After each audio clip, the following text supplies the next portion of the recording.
వరులేమేమియునర్చిన నరవర అప్రియము నీ మనంబున కగు తానురులకు నది చెయ్యకునికి పరాయణము పరమధర్మ పదములకెల్లన్. నేను ఏదైనా మాట్లాడేటప్పుడు నన్ను ఎవరైనా అట్లా మాట్లాడితే, నా పట్ల అట్లా మాట్లాడితే నేను బాధపడతానా?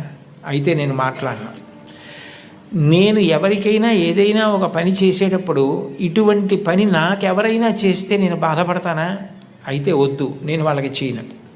ఇదొక్కటి చూసుకుంటే, మాట్లాడే ముందు ఇట్లా మాట్లాడితే, నన్ను ఉద్దేశించి ఎవరైనా అట్లా మాట్లాడితే నేను చాలా బాధపడతాను. అయితే నేను ఇంకోళ్ళని ఉద్దేశించి మాత్రం అట్లా మాట్లాడను. నా పట్ల ఎవరైనా ఇట్లా చేస్తే నేను చాలా బాధపడతాను. ఆ పని నేను ఇతరులకు చెయ్యను. ఏదైనా మాట్లాడే ముందు, చేసే ముందు నాకు